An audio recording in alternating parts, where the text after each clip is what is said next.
Video like जरूर कर लीजिए और ऐसे वीडियो लगातार फ्री में पाने के लिए चैनल को तुरंत सब्सक्राइब कर लीजिए और बेल आइकन को जरूर टैप कर लीजिए ताकि आगे भी सारे वीडियो आपको मिलते रहे। यूट्यूब में फॉलो करते हैं तो प्लीज ये वाला फ्री टेलीग्राम चैनल जरूर ज्वाइन कर लीजिएगा। सारे नोटिफिकेशन सारे अपडेट यहीं पे आते हैं, ध्यान रखिए। हेलो फ्रेंड्स, मेरा नाम है वैभव और आप लोग देख रहे हैं UPPSC best online coaching YouTube channel को। दोस्तों यहाँ पर हमने स्टार्ट करा है एक 5000 क्वेश्चन का सामान्य अध्ययन यानी कि जर्नल स्टडीज का सीरीज।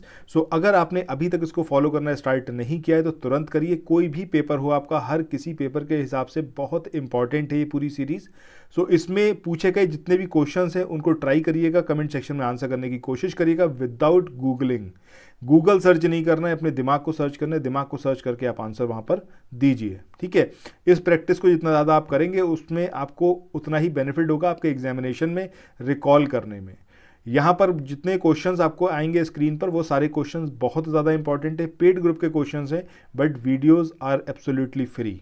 ठीक है, सो आइए स्टार्ट करते हैं आज के इस वीडियो को।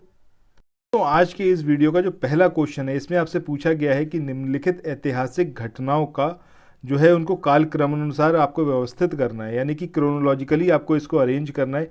पहला यहाँ पर दे रखा है केंद्रीय विधानसभा में बम, दूसरा दिया हुआ है काकोरी ट्रेन डकैती, तीसरा है चटगांव शस्त्रागार छापा और चौथा है साइमन कमीशन का आगमन।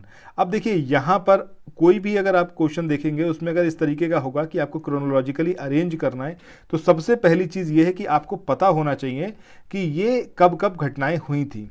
सो अगर यहाँ पर हम बात करें काकोरी डकैती की तो काकोरी डकैती आपकी कब हुई है? अगस्त 1925 में।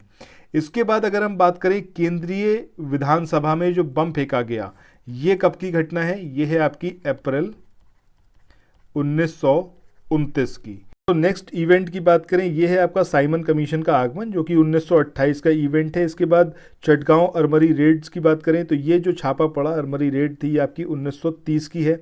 बाकी दो इवेंट आपको अभी पता चली गया, एक 1925 का है और एक आपका 1929 का है।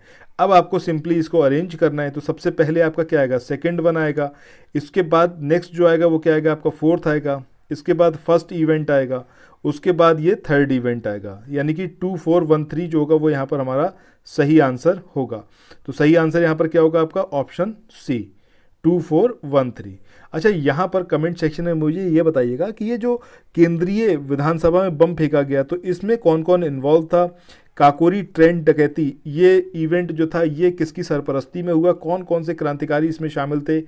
चटगांव शस्त्रागार छापा ये एग्जैक्टली कहाँ पर हुआ था और कौन इसके अंदर इन्वॉल्व था? मतलब चटगांव तो ठीक है बट ये कहाँ पर था और कौन कौन इसके अंदर इन्वॉल्व था ये बताइएगा। बाकी साइमन कमीशन की बात करें तो इसके बारे में अभी पहले ही काफ़ी सारी चीज़ें हम देख चुके हैं प्रीवियस वीडियोस में, तो इसको तो यहाँ पर रहने दीजिएगा। बाकी इन तीन के बारे में बताइएगा। अब मूव ऑन करते हैं नेक्स्ट क्वेश्चन पे। इसके बाद दोस्तों नेक्स्ट क्वेश्चन की बात करें, यहाँ पर बात हो रही है भारतीय राष्ट्रीय कांग्रेस सत्र 1929 के संबंध में इन कथनों पर आप विचार करें। पहला स्टेटमेंट है भारतीय राष्ट्रीय कांग्रेस 1929 के लाहौर सत्र में आईएनसी के लक्ष्य के रूप में पूर्ण स्वराज को इसने अपनाया। दूसरा है सविनय अवज्ञा का कार्यक्रम शुरू करना और तीसरा है गोलमेज सम्मेलन की चर्चा। अब आपको बताना है कि कौन सा यहाँ पर सही है। ठीक है, अब ये भारतीय राष्ट्रीय कांग्रेस 1929 के संबंध में देखिए ये हमारा क्वेश्चन नंबर 161 है, 161वां नंबर का क्वेश्चन है। अब आपको बताना है इसमें सही क्या है। तो देखिए यहाँ पर पहला स्टेटमेंट सही है, दूसरा भी सही है और तीसरा भी यहाँ पर सही है, तो आंसर क्या होगा हमारा? Option D. अच्छा, यहाँ पर हम आगे मूव ऑन करें तो उससे पहले एक इंपॉर्टेंट न्यूज़ है आप लोगों के लिए। अगर आप लोग उत्तर प्रदेश पीसीएस के लिए, समीक्षा अधिकारी के लिए या फिर बीईओ के लिए तैयारी कर रहे हैं और कंप्लीट तैयारी करना चाहते हैं तो आप स्टडी फॉर सिविल सर्विसेज को ज्वाइन कर सकते हैं। ये वन स्टॉप डेस्टिनेशन है, सब कुछ आपको यहीं पर मिलेगा। Study material, test series, past quiz और ये सब कुछ सफिशिएंट होगा आपके आने वाले एग्जाम को क्लियर करने के लिए। आपको सिंपली इन नंबर्स पर कॉल करना है 8564880530। इस नंबर पर आप कॉल कर सकते हैं। इसके अलावा ये जो नंबर आपकी स्क्रीन पर है 9696066089, इस नंबर पर आप हमसे संपर्क कर सकते हैं। या फिर एक और नंबर है 7523864455।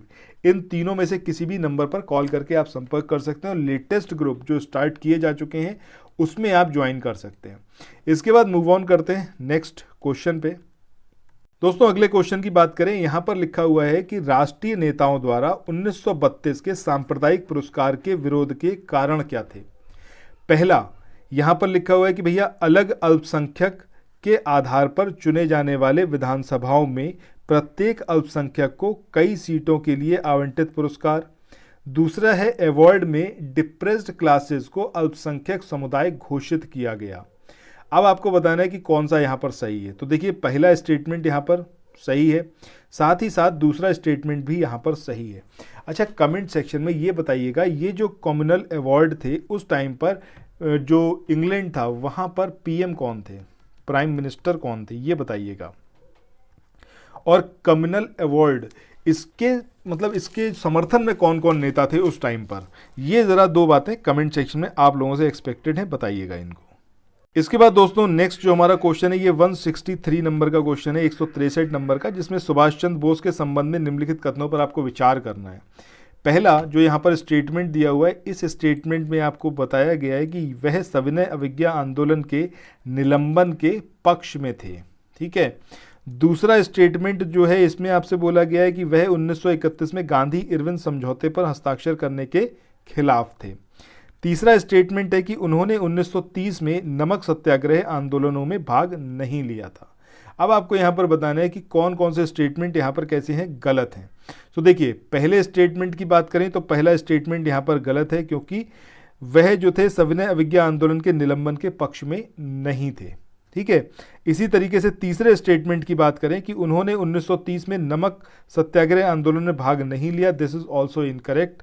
ये दोनों ही यहाँ पर इनकरेक्ट है। तो आंसर हमारा क्या होगा, आंसर होगा आपका ऑप्शन ए, यानी कि केवल 1 और 3, क्योंकि यहाँ पर आपको क्या करना था, यहाँ पर आपको जो गलत थे उन गलत को आपको चूज करना था। ठीक है। तो पहला और तीसरा यहाँ पर इनकरेक्ट है। अच्छा, कमेंट सेक्शन में जब बात चली है सुभाष चंद्र बोस की, तो ये बताइएगा सुभाष चंद्र बोस ने मतलब किसको लीड करा, जो कौन सी आर्मी थी, जिसका नाम क्या था, ये बताइएगा। कहाँ पे उसका फॉर्मेशन हुआ था, इनको नेताजी की उपाधि किसने दी थी, ये सारी चीज़ें कमेंट सेक्शन में आप लोग बताइएगा। ठीक है। चलिए नेक्स्ट क्वेश्चन पे मूव ऑन करते हैं। इसके बाद अगला क्वेश्चन ये आपकी स्क्रीन पर है। इसमें आपसे पूछा गया है कांग्रेस सोशलिस्ट पार्टी की शुरुआत 1934 में हुई थी। BR Ambedkar, AN Dev, JP Narayan, Jagjivan Ram. अब कौन कौन इसमें इन्वॉल्व था, यहाँ पर आपको बताना है। जो कोड मतलब सही है वो आपको यहाँ पर चूज करना है।